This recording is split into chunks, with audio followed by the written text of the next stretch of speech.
ایسے لوگ جو اپنے آباء اور اجداد کی صحیح جائز ناجائز بات پر پیروی و اتباع کرتے ہوئے کہ جناب یہ ہمارے باپ دادا اس دین پر تھے تو ہم اس دین کو نہیں چھوڑ سکتے، تو ان لوگوں کی اللہ رب العالمین نے اس آیات میں مذمت بیان فرمائی ہے۔ فرمایا کہ راسخون فی العلم وہ لوگ ہیں جو لوگ اللہ اور اس کے رسول کی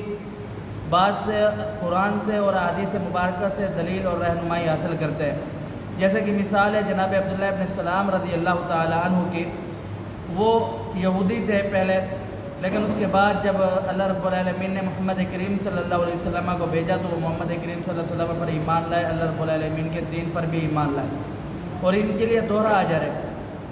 جناب رسول اللہ صلی اللہ علیہ وسلم نے فرمایا 3 اشخاص ایسے ہیں کہ جن کو ان کے عمل کا ڈبل اجر ملتا ہے۔ پہلا وہ شخص جو اہل کتاب میں سے ہو،